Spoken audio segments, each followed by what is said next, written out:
Hanukkah linda está aquí, 8 candelas para mí. Hanukkah linda está aquí, 8 candelas para mí.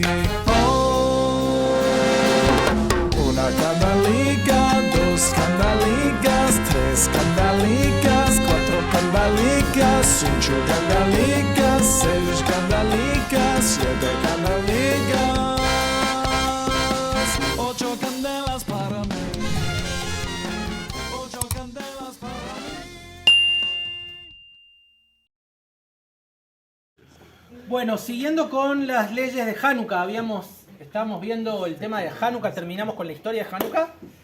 Estamos viendo las leyes, habíamos dicho que hay una Gemara que habla de la importancia de encender las velas. La vela de Hanukkah, dijimos, ¿sí? El que dijo Rabuna, el que acostumbra a encender la vela, le envían hijos Talmidei Jajamim, ¿sí? Eso ya lo habíamos dicho y lo explicamos. Y también habíamos dicho, pero esto sí que no lo explicamos y no lo vimos en profundidad, es que existe una discusión entre Bet Hillel y Bet Shammai. Bet Hillel dice que el primer día se encienden 8 velas y se va disminuyendo, Bet Shammai dice 8 velas y se van disminuyendo, Bet Hillel se enciende una vela el primer día y después se va aumentando. Buenas tardes. Lo vamos a leer eso desde el Talmud, ¿sí? ¿Por qué? Porque en el Talmud también trae los motivos que dicen tanto Bet Shammai como Bet Hillel de por qué cada uno tiene esa opinión. Vamos a ver qué nos quieren decir con estas dos opiniones. Y obviamente ustedes ya saben cómo quedó la halajá, pero igual la vamos a repasar. Dice Masejet Shabbat, página 21, lado B. Bet Shammai dice que el primer día se encienden 8 velas y de allí en más se disminuye. Y Bet Hillel dicen el primer día se enciende una y de allí en más se agrega. Explica dijo Ula, que discutieron sobre ello 2 Amoraim en Maharaba, Rabbi Yosef bar Avin y Rabbi Yosef bar Zebida. Uno dijo que el motivo de Bet Shammai es por los días que quedan. ¿Qué quiere decir días que quedan? El primer día son 8 días de la fiesta, ¿no? Se encienden 8. El segundo día, ¿cuántos días quedan? 7. Entonces se encienden 7 y así. Y el motivo de Bet Hillel por los días que pasaron. Pasó un día, pasaron 2, pasaron 3 y así. Y el otro dijo que el motivo de Bet Shammai es por los toros del Hag. ¿Los toros del Hag qué quiere decir? Y el motivo de Bet Hillel es porque aumentamos en Kodesh y no disminuimos. ¿Está bien? Vamos a tratar de analizar qué dijeron cada uno. El primer motivo que da Bet Shammai, o que el primer Rab dijo que es el motivo por el cual Bet Shammai dice que se encienden 8 y después 7, es por los días que quedan. ¿Cuál es el pensamiento de Bet Shammai? ¿Cuál es el pensamiento de Bet Shammai? ¿Por qué dice los días que quedan? ¿Cuánto tiempo nos queda para terminar la mitzvah, no? Y bueno, y eso es como decir cuando una persona está subiendo una escalera, ¿no?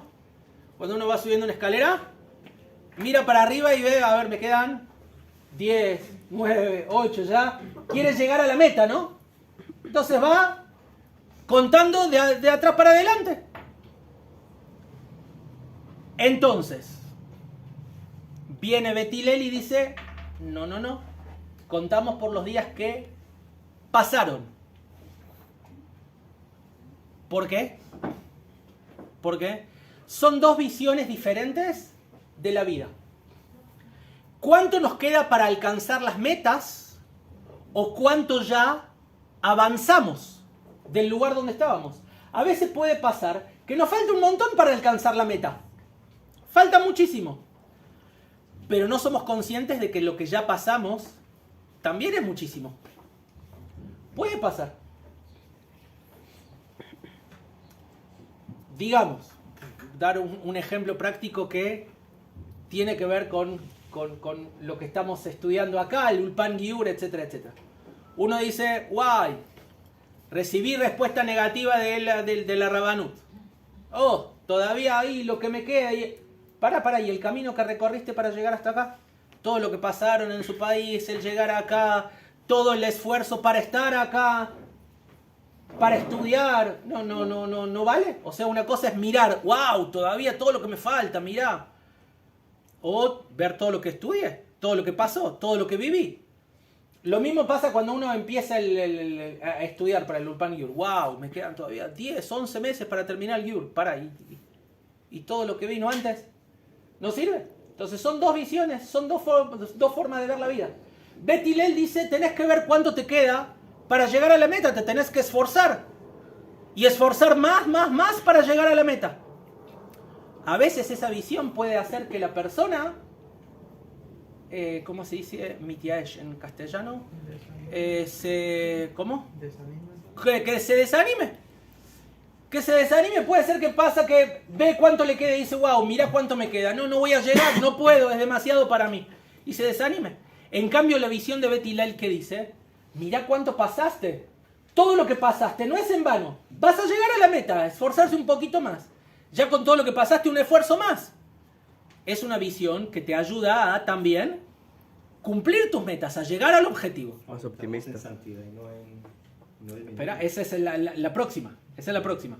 ¿Está bien? O sea, una visión más optimista. ¿Está bien? De mirar cuánto ya pasaste. Baruch Hashem. Y el segundo motivo que dice, Bet Shammai, dice por los toros del Hag. ¿A qué se refiere todos los toros del Hag? A ver si alguien se da cuenta. Sukkot. Muy bien, ¿qué pasa en Sukkot? En Sukkot hacemos, a diferencia del resto de los Hagim, hacemos diferente cantidad de sacrificios todos los días. Sukkot tiene 7 días, ¿no? En Pesach también tiene 7 días. Si nosotros vamos a ver los sacrificios en el Bet HaMikdash que se hacían en Pesach, cada día de Pesach se hace exactamente la misma cantidad de korbanot que el día anterior. En Sukkot, en cambio, va cambiando. Hacemos en total 70 toros. ¿Está bien? El resto de los sacrificios, el resto de los animales son iguales.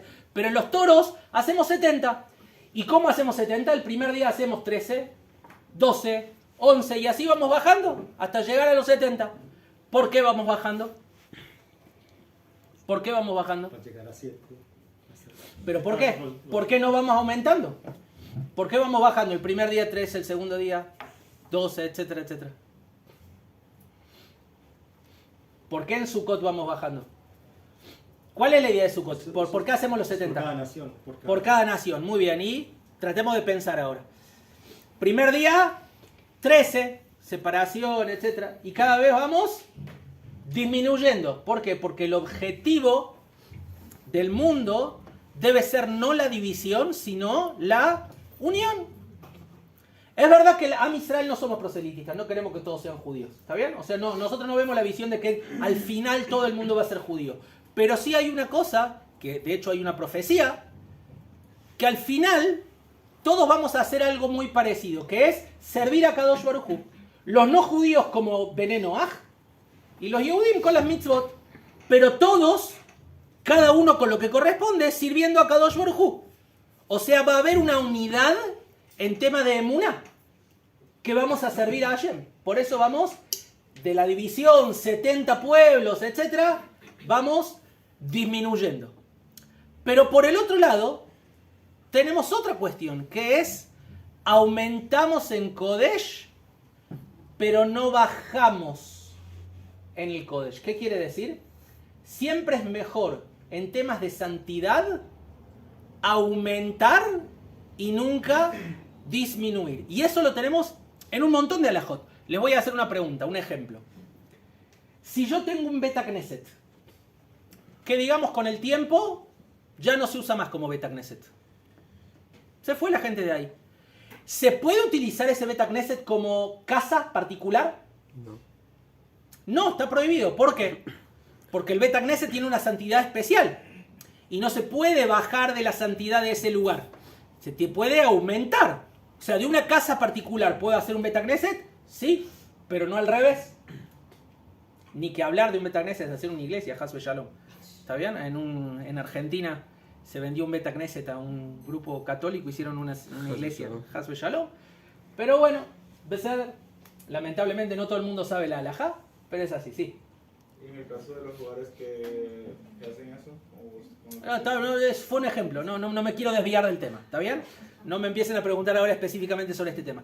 Entonces, siempre se trata de aumentar en Kodesh y no disminuir. Otro ejemplo, están simplemente como para poner un ejemplo más y enseñar una alajá importante más. Si tengo un Bet Knesset, ¿lo puedo convertir en un Bet Midrash? Y un Bet Midrash, ¿lo puedo convertir solo en Bet Knesset? Hay discusión. ¿Cuál tiene mayor santidad? Midrash. ¿Por qué? Que se estudia. No solamente, el Bet Midrash se reza y se estudia. Y el Bet Knesset solo se reza. Entonces, obviamente, el Bet Midrash tiene una santidad superior. Ahora tengo un tema, ¿no? ¿Por qué? En el Bet Midrash, ¿se puede dormir una siesta? Si se está estudiando. Sí. ¿Y en el Bet Knesset? No. ¿Y entonces quién tiene más santidad? ¿Cómo? Comer una comida no formal, es verdad, una comida no formal en el Bet Midrash teóricamente se puede, Bet Knesset no se puede. Entonces, ¿cómo se hace teóricamente si ustedes me dijeron el Bet Midrash tiene mayor santidad, pero y esto demuestra aparentemente lo contrario? Entonces, ¿qué tiene más santidad? Aparentemente el Bet Knesset. El Bet Midrash tiene más santidad, pero el tema de dormir y comer tiene un motivo. En el Bet Knesset, nosotros venimos a hacer tefilá. ¿Cuánto lleva la tefilá? Digamos, la que más lleva, obviamente no hablo de Yom Kippur, porque Yom Kippur tampoco comemos en todo el día, pero el margen. Una tefilá que dura muchas horas, qué sé yo, durante el año en general. 2 horas, 2 horas y media en Shabbat. ¿De ser? En el Bet Midrash. ¿Cuánto tiempo estamos en el Bet Midrash? Todo el día prácticamente. Y salir para ir a comer y volver, ya estoy perdiendo tiempo de estudio. Entonces, por eso los Jajamim permitieron que dentro del Bet Midrash se coma algo que no es una seudá, ¿sí? No es con pan, no es una seudá mamash.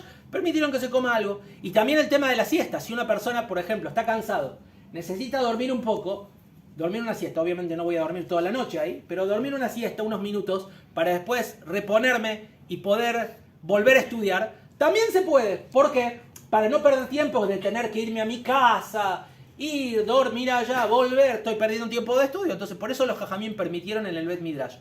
Pero la santidad del Bet Midrash es mayor a la del Bet Knesset. ¿Está bien? Es importante tener claro esto. O sea, aumentamos en Kodesh y no disminuimos. ¿Está bien? ¿Qué quiere decir? Aumentar en Kodesh y no disminuir. ¿Qué acaso tiene más que Kedushá? Las velas de Hanukkah, si enciendo el primer día una, el segundo día dos, las 2 velas esas tienen más que Kedushá. Podría pensar que no, porque que en realidad en teoría es solo una vela la que se ¡Najón! puede encender. En teoría, según la halajá, si yo no tengo dinero para comprar las 8 velas de Hanukkah, digamos, ¿qué quiere decir las 8 velas? Cada día ir aumentando, puedo encender una vela cada día y salgo de Jova. Ya está. O sea, ¿qué quiere decir aumentamos en Kodesh y no disminuimos? Es aumentar en luz, ¿qué es Kodesh? ¿Qué es Kedushá? Aumentar en luz, en iluminar el mundo, etcétera, etcétera. Aumentamos en iluminar a los demás y no disminuimos. ¿Está bien? Esa es la razón que da Bet Hillel. Ok. Obviamente también esto se puede profundizar mucho más, pero si no, no vamos a llegar a estudiar todas las halajot de Hanukkah como corresponde. Ok, sabemos las 2 opiniones. ¿Cómo queda la halajá? Como Bet Hillel. Bet Hillel, ¿no? Siempre sabemos que por lo general la halajá queda como la opinión de Bet Hillel. Entonces, encendemos una vela el primer día y aumentamos una vela por día. Aunque la mitzvah se cumple con encender una sola vela, acostumbramos a agregar las velas para embellecer la mitzvah. Se llama Hidur mitzvah. Hidur, embellecimiento de la mitzvah. ¿Por qué agregar una vela embellece la mitzvah de Hanukkah? ¿Por qué agregar una vela embellece la mitzvah de Hanukkah? ¿Cuál es el motivo? Que encender una vela más todos los días embellece la mitzvah de Hanukkah. Más luz. Incrementa Se la ve muy bonito. Más luz. Najón, más luz. Y aparte, mostramos en realidad semejante tamaño y nivel de milagro. ¿Por qué? El aceite que encontraron, ¿para cuántos días tenía que durar? Para un día. Uno solo. Ahora, si el aceite duró, en vez de un día, duró 2 días, un milagro, ¿no?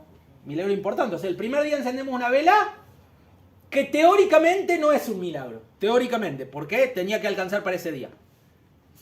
Sí es un milagro porque encontraron una jarra de aceite puro que teóricamente no tenía por qué estar ahí. Es un milagro que hayan encontrado esa jarra de aceite siquiera. Pero digamos, encendió un día. El segundo día ya es un milagro. Milagro importante. Aumentamos una vela. Ahora, ya que arda 3 días, wow, 4 días, sí, hasta 8 días. Super milagro. Que una jarra de aceite que un solo día tendría que haber durado, dura 8, super milagro. Entonces, al encender el último día 8 velas, vemos realmente el gran milagro que es. Somos conscientes del milagro que es. De la misma manera, existen distintas costumbres en cuanto a los miembros de una familia. Si bien alcanza con una Hanukkah por familia, la mitzvah es Ner Ish Ubeto. ¿Qué significa? Una vela para la persona y su familia. ¿Qué quiere decir para la persona y su familia? Una vela por familia. O sea, teóricamente, si aumentamos todos los días una vela, sería una Hanukkah por familia. Eso es lo que se necesita encender, no se necesita más. Aunque hay quienes encienden una Hanukkah por cada miembro de la casa, con excepción de la esposa y su marido, ya que para la halajá, la esposa y su marido son como una misma persona, por lo tanto cumplen uno con el encendido del otro. ¿Está bien? O sea, digamos, si el marido va a llegar tarde a la casa, ¿puede encender la esposa por su marido y lo saca de Jehová? ¿Lo saca de obligación? Sí. Si la mujer va a llegar tarde a la casa, ¿puede encender el marido por la esposa y la saca de obligación? Sí. ¿Qué pasa con el resto de los miembros de la casa? Ashkenazim acostumbran a encender una Hanukkah por cada miembro de la casa fuera de marido y mujer. Digamos, el resto de los hijos. Una Hanukkah por cada uno. Y Sefaradim, con una Hanukkah por familia, salimos de Jehová. ¿Está bien? ¿Qué pasa si Ashkenazim, que encienden una Hanukkah cada uno, digamos que uno de los hijos va a llegar tarde a la casa? ¿Pueden encender los padres por él?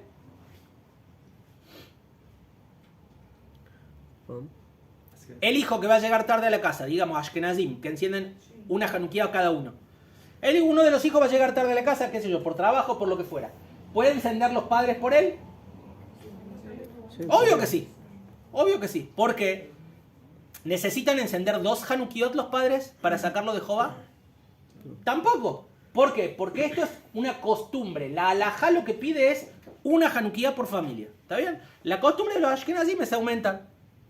Muy bien. ¿Qué dice el Shulchan Aruch? La primera noche enciende una y de allí en más agrega una cada noche. E incluso si son muchos los miembros de la casa, no encienden más. O sea, según el Shulchan Aruch, una sola Hanukkah y punto. Agrega el Ramá para Ashkenazim. Y hay quien dice que cada miembro de la casa enciende. Y así es la costumbre. Se debe tener cuidado de poner cada uno su vela en un lugar especial para que se distinga cuántas velas enciende. Otro tema. Si los Ashkenazim que encienden una Hanukkah cada uno, ¿dónde van a encender? Digamos, si encienden todos en el mismo lugar, una persona que ve de lejos no distingue cuántas Hanukkot hay. ¿Qué es lo que distingue? Cuántas velas hay. ¿Cierto? Entonces de repente el primer día hay 4 velas. ¿Cómo puede ser? Claro, son 4 Hanukkot, pero una persona que ve de lejos no distingue eso que son 4 Hanukkot, ve 4 velas. ¿Se va a decir cómo? ¿Qué pasó? Entonces por eso hay que ponerlas en lugares diferentes para que la gente realmente pueda distinguir que son Hanukkot diferentes. ¿Está bien? Ya vamos a ver en dónde se pone y todo eso. ¿Está bien? Ok. Agrega la Mishnah Berurá y dice así. Hay quien dice que cada uno enciende. ¿Está bien? Lo que leímos recién en el Ramá. ¿Qué pasa con marido y mujer? No dice nada el Ramá de eso. Viene la Mishnah Berurá y aclara. Fuera de su esposa. O sea, la esposa no enciende una Hanukkah aparte. ¿Por qué? Porque ella es como su propio cuerpo. O sea, la esposa es como si fuera el propio marido. Y lo mismo con la esposa. El marido es como si fuera ella misma. ¿Está bien? Exactamente lo mismo. Ok. ¿Hasta acá se entendió? Yofi. Lugar de encendido. ¿En dónde se enciende la Hanukkah? ¿Dónde se enciende la Hanukkah? Lugar visible. ¿Qué quiere decir en un lugar visible? ¿La puedo poner en el techo de la casa? Lo que se pueda ver desde fuera. Si yo la pongo en el techo, se ve desde afuera. No, tiene una medida también de altura. Una puerta. Una medida de altura. En la puerta. ¿Dónde más? ¿Quién da más? En la ventana. ¿Quién da más? Al lado contrario de la mezuzá. El lado contrario de la mezuzá. O sea, tenemos 25 opiniones diferentes, ¿sí? Sí. Del lado contrario de la mezuzá. Ok, y en definitiva, ¿qué hacemos? La ventana, ayuda para mí. Se debe encender las velas de Hanukkah en la puerta de la casa o del patio que tiene salida a la vía pública. ¿Por qué? Para que la gente lo vea, para que haya difusión del milagro. ¿Cuál es la idea de encender las velas de Hanukkah? Difundir el milagro de Hanukkah. Para difundir el milagro de Hanukkah, la gente tiene que ver las velas. Por ende, tengo que ponerla en un lugar que la gente la pueda ver. ¿Qué pasa si yo la pongo en una ventana? En una ventana es más difícil que la gente la vea, porque no todo el mundo camina mirando las casas de los demás, a ver las ventanas para ver lo que pasa dentro de la casa. ¿Najón? Entonces obviamente lo tengo que poner en la puerta de la casa. La puerta de la casa siempre y cuando tenga salida a la calle. ¿Qué pasa si la puerta de mi casa, por ejemplo, como pasa acá en el Iyú? Vieron que muchas casas en la parte de adelante ponen como maderas, todo para que no se vea para adentro, ¿najón? Si la pongo en la puerta de la casa, ¿quién la va a ver desde afuera? No la ve nadie. Entonces lo tendría que poner en la puerta del patio, digamos, la entrada al patio anterior a mi casa, para que la gente la pueda ver, para que haya difusión del milagro. ¿Está bien? En ese caso, en caso de que la puerta de su casa no tenga salida a la vía pública, encenderá, ese es el caso, digamos que hay una casa que tiene como una puerta, la única puerta de entrada y salida es una puerta interior. Digamos, qué sé yo, una persona que tiene una puerta que da atrás. Entra por atrás, por la parte de atrás de la casa. O por el costado. En ese caso, ¿dónde enciende? Y no tiene posibilidad de ponerla, digamos, no tiene un patio, digamos. Vieron como acá las casas de Iyú tienen 2 pisos y muchas veces el piso de arriba se alquila a otra familia, ¿najón? Digamos, esa persona tiene la entrada por el costado y el patio no es de él, es del dueño de la casa o del que vive abajo. Entonces, ¿dónde pone la Hanukkah? O, otro caso, un edificio. La puerta de la casa, ¿dónde da? Al pasillo, a las escaleras. ¿Dónde va a poner la Hanukkah?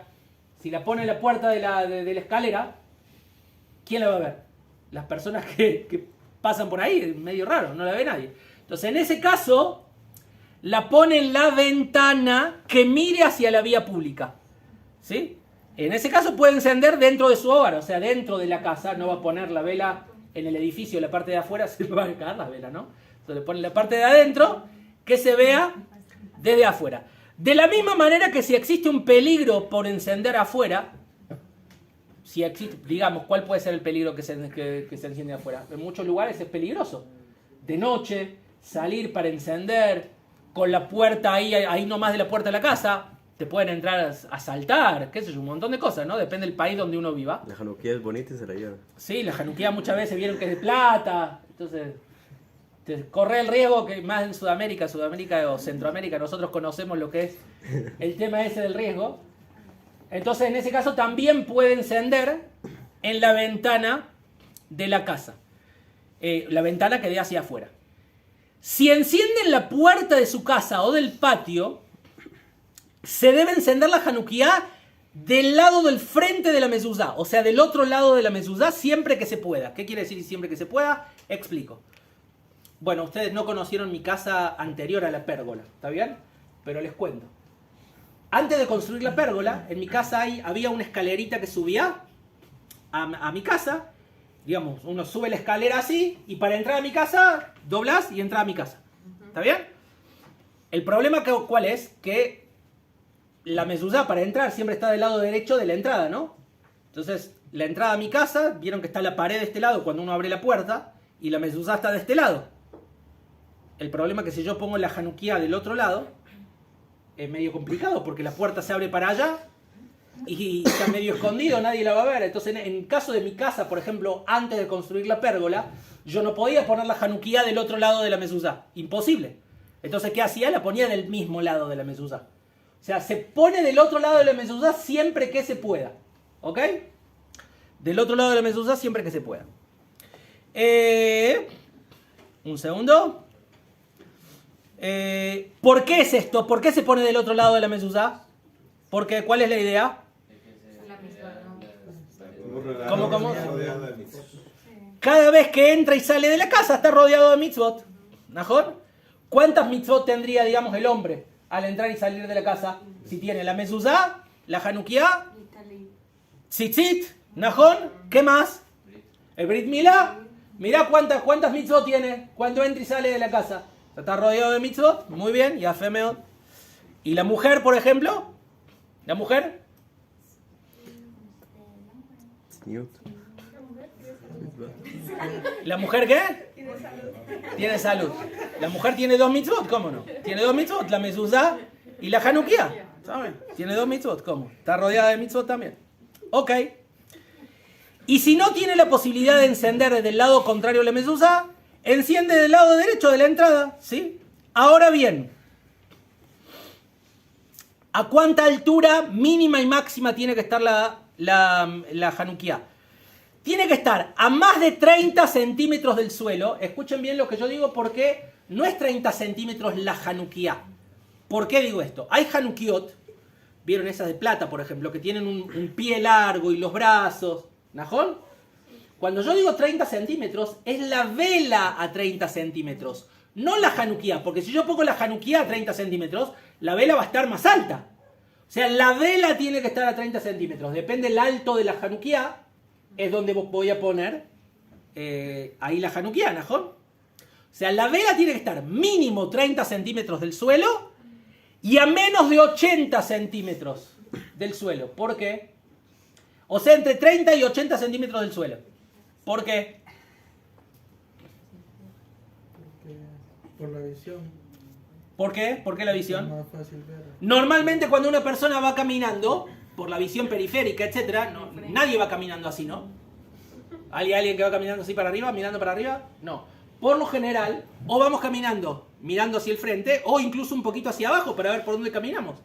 Entonces, por la visión, tiene que estar ahí entre los 30 y 80 centímetros. Está bien, pero por la visión periférica también podría estar en el suelo. Sí, pero en el suelo no la ponemos por una cuestión de caboda la mitzvah. ¿Está bien? Entonces, mínimo 30 centímetros, máximo 80 centímetros de altura desde el suelo. Si enciende más arriba de los 80 centímetros, siempre que no pase los 9 metros con 60, sale de la obligación. 9 metros con 60. O sea, si yo enciendo en el techo de mi casa, ¿salgo de Jehová? No. Sí, ¿cómo que no? No tiene 9 metros el techo de mi casa. Digamos que, ¿cuánto tiene? ¿3 metros? Ok, no tiene 9 metros. 9,60. ¿Por qué digo esto? ¿Qué pasa cuando uno vive en un edificio en un piso muy alto? Es complicado, ¿no? Digamos, en el caso, mis padres, en este caso mi mamá, vive en un piso 12avo. Digamos que tiene 2 metros 40, 2 metros y medio cada piso. Hagan las cuentas. Más de 20 metros. ¿Cómo hace para encender? ¿Cómo hace para encender? En la casa adentro. En ese caso incluso puede encender adentro de la casa y no hace falta encender en una ventana. Pero, si tiene, por ejemplo, edificios al frente, que pueden ver desde la ventana o lo que fuera, que ahí enciende en la ventana para que por lo menos la gente de los edificios del frente vean. O, por ejemplo, si no tiene otra opción y no hay edificios al frente, puede encender en la puerta de la casa para que las personas, aunque sean las personas del piso, vean la hanukiá. ¿Está bien? Eso ya es más complicado. En las sinagogas o lugares públicos se puede encender bien alto, ya que no se sale de obligación con el encendido de esa hanukiá, de todas maneras. ¿Sí? ¿Por qué digo esto? Vieron en muchos países, yo no sé en los países en las ciudades donde ustedes vivían, pero es muy común que Chabad, por ejemplo, Chabad Lubavitch, hacen encendidos públicos de la hanukiá en las plazas públicas, ¿sí? Y vieron que ponen hanukiot súper altas. Hay veces que vienen incluso con tractores para poder subir, que lo suben hasta bien alto para poder encender la vela, porque las ponen muy alto, tiene incluso más de 9 metros con 60. Pues, ¿por qué la ponen tan alto si la halajá dice 9 metros con 60? Muy simple, porque no se sale de Jehová con ese encendido de la hanukiá. ¿Con qué hanukiá se sale de Jehová? Con la hanukiá que uno enciende en la casa. No se sale de Jehová con otra Hanukkah. ¿Está bien? O sea, si voy... ¿Por qué hacen el encendido público en las plazas y todo eso? Muy lindo para las personas que no encienden Hanukkah en la casa, por lo menos para que vean el encendido, etcétera, etcétera. Está muy bien, pero de verdad no se sale de Jehová con esa Hanukkah. Y la que se enciende, por ejemplo, en el Bet Knesset, vieron que muchas veces en el Bet Knesset se hace entre Minjá y Arbit, se enciende ahí la Hanukkah. ¿Por qué se enciende entre Minjá y Arbit? Teóricamente se debería encender después de Arbit, ¿no? Porque si la enciendo después de Arbit, el problema es que la gente se va y no, ¿para qué voy a encender la Hanukkah si ya no va a haber nadie que vea las velas? Entonces la enciendo antes de Arbit para que por lo menos durante el tiempo que dura Arbit la gente vea las velas de la Hanukkah en el Bet Knesset. Sí. El que va a aprender en el ejemplo que usted dio tiene que ser verajá. ¿Lo que va a aprender en qué? En el ejemplo que usted dio tiene que ser verajá. El encendido público es lo que voy a decir ahora. Dijimos que no se sale de obligación el encendido público de la Hanukkah. Pero en ese encendido sí se debe bendecir igual. Pero es preferible que lo haga alguien que no bendijo todavía por el encendido de velas o que no va a encender en su casa. Digamos, si yo ya hice, vieron que por lo general ese encendido de velas no es, por ejemplo, a las 4 de la tarde. Porque a las 4 de la tarde hay gente trabajando, etc. Entonces lo hacen más tarde para que la gente vaya. ¿Qué pasa si yo ya encendí las velas de Hanukkah en mi casa? ¿Ya dije verajá? Y en el encendido público, ¿qué voy a volver a decir verajá? Teóricamente no pasa nada, podría. Pero es mejor que diga la verajá a alguien que no encendió todavía en su casa o que ni siquiera va a encender en su casa. Por eso muchas veces en esos encendidos se le da a la gente no religiosa que encienda, porque igual en su casa no van a encender la vela de Hanukkah para que puedan decir la verajá. ¿Está bien? Entonces, esa es toda la idea. Ok, ¿alguna pregunta con respecto al lugar de dónde poner la Hanukkah? Sí. Si en nuestra casa, el Sí. punto sería entonces que la Hanukkah se tiene que encender en el pasillo de ingreso porque la puerta es de costado. Najón. En ese caso, no se puede hacer en la terraza de adelante. si tiene esa terraza de adelante tiene salida a la calle, Salida no, se ve la calle. Pero se ve. salida. Salida a la calle significa que está Sí, tapa hacia la calle. Se puede encender ahí. Pero no en la ventana, porque en la ventana si alguien está desde la calle no la ve, sino como en la parecita que está antes de la calle, ahí se debería encender. Bueno. O sea que en el caso, por ejemplo, de encender afuera, obviamente, para cualquiera de nosotros que enciende fuera de la casa, vienen unas cajas especial de cristal, donde adentro de esa caja de cristal se pone la Hanukkah para que el viento no la apague. ¿Está bien? Entonces es importante comprar de esas cajas para poder poner ahí y poder poner que la gente la vea a la Hanukkah. ¿Está bien? Sí. De nada. De que la gente lo vea es porque además el milagro, ¿no? Pero si acá todo el mundo sabe. No tiene nada que ver. La difusión del milagro no es que sepan o no sepan. Difundir el milagro significa mostrar que el milagro existió durante ese tiempo. Y que nosotros sabemos que existió ese milagro y que nosotros estamos felices por ese milagro que ocurrió, etcétera, etcétera. ¿Está bien? ¿Qué pasa? Bueno, ahora vamos a hablar del tiempo. ¿Alguna pregunta más con respecto al lugar? No. Vamos con el tiempo de encendido. ¿Cuándo se debe encender la vela de Hanukkah? Se debe encender al final de la Shekiah. ¿Qué quiere decir el final de la Shekiah? Shekiah es la puesta del sol. ¿Najón? ¿Cuánto dura la Shekiah? Desde la puesta del sol a la salida de las estrellas. Ahora bien, hay mahloket de qué quiere decir el final de la Shekiah. Final de la Shekiah es cuando se termina de esconder el sol. O sea, cuando empieza a esconderse el sol, digamos que acá esto es el horizonte, ¿no? Y esto es el sol, se va escondiendo, escondiendo, escondiendo. Cuando empezó a esconderse, empieza la Shekiah.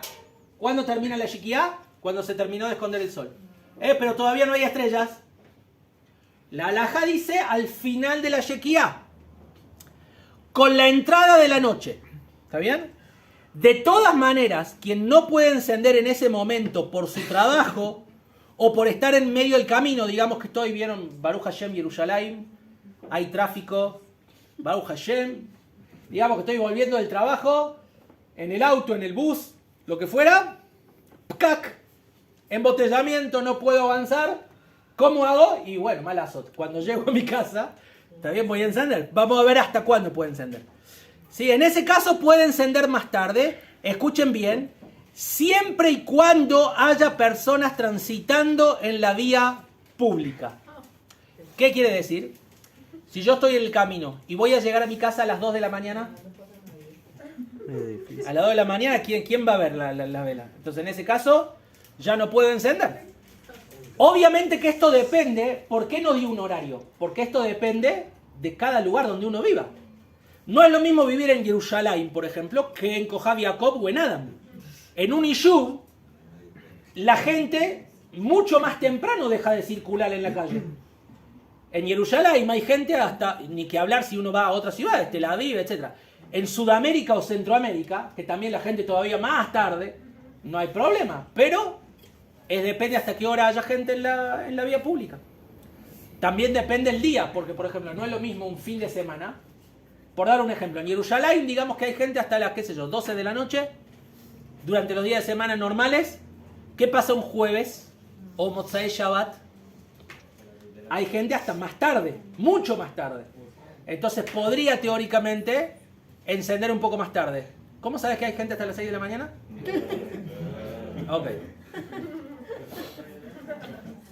Yo ya te dije que mi oído funciona bien. Ok. Ahora bien, ¿qué pasa si la persona llegó tan tarde que ya no hay gente en la vía pública? ¿Enciende o no enciende la Hanukkah? Pero la idea es encender para que haya difusión del milagro. ¿Y ahí qué difusión del milagro va a haber? Pues, ¿no será Brajale Batala? Para él y su familia, ¿no? ¿Por qué no? Pero vuelvo a repetir, uno es difusión del milagro. Escuchen bien cómo es la laja. Si ya es muy tarde para encender, hay quien dice que enciende sin veraja. Y otros sostienen que si hay más miembros de la familia despiertos con él para el encendido, podrá bendecir de todas formas. Presten atención, si hay otras personas de la familia despiertas. ¿Por qué? Difusión del milagro no es conmigo mismo. Porque yo cumplo la mitzvah para difundir a otros el milagro, no difusión conmigo mismo. Conmigo yo no difundo nada. Yo hago para difundir a otros. Entonces, si yo estoy solo, la verdad que no sé si bendecir. ¿Y cómo es la regla? ¿Duda en bendiciones? No se bendice. Si tengo otros miembros de la familia despiertos, ok, me puedo apoyar en los que bendicen. Beseder. Las velas deben estar encendidas. Perdón. Quien sabe que llegará tarde puede encender su esposa por él en la casa y así suele de obligación o viceversa. Digamos, como lo que dije yo antes. El marido va a llegar tarde por el trabajo y está la esposa ya en la casa. Y él sabe que va a llegar tarde. Entonces, ¿puede encender la esposa en el horario que corresponde? Sí, ahora, si él sabe que va a llegar tarde, pero un poquito más tarde, lo puede esperar. Pero si va a llegar muy tarde, puede encender la esposa por él. Y al revés, si la esposa se demora porque está trabajando y el marido está en la casa, lo mismo. Si la esposa va a llegar muy tarde, el marido enciende por ella y salen de obligación. Sí. Lo óptimo y mejor por la laja es encenderlo en este horario. Sí. Yo vivía la celebración de Hanukkah como una celebración muy familiar. Mejor. Siempre propicia que todo el grupo familiar esté junto para el momento del encendido. Mejor. Eso pasa a segundo plano, entonces lo mejor es hacerlo en este horario. Vuelvo a repetir, dependiendo de cuándo se junte toda la familia. Digamos, por darte el ejemplo que estamos viviendo ahora. Digamos que el encendido ahora es a las 4, es un poquito más tarde, pero para redondearlo, 4:30 digamos que es el horario. ¿Está bien? Vuelvo a repetir, un poquito más tarde, pero para que se entienda. Digamos que a las 4:30 están trabajando. Ok. ¿Cuándo se reúne la familia? ¿A las 6 de la tarde? Peseder, no es tan tarde tampoco. Puedo esperar a la familia. Ahora, si la familia van a llegar a las 10 de la noche, no tiene sentido. ¿Está bien? Ahora, de todas maneras, el ideal es encender a las 4:30 y que duren las velas, poner suficiente aceite, que duren las velas hasta que llegue el resto de la familia y ahí festejar todos juntos, hacer algo todos juntos, comer sufganiot, cantar, etcétera, etcétera. ¿Está bien? O sea, ese es el ideal del ideal. Bueno, el ideal mayor todavía es que estén todos juntos a las 4:30. Sí, porque Sí se puede. lo otro para ellos es solo, pero... ¿Está bien? Bezrat Hashem. Las velas deben estar encendidas un mínimo de media hora. ¿Está bien? Y vamos a seguir con esta alhaja después del recreo.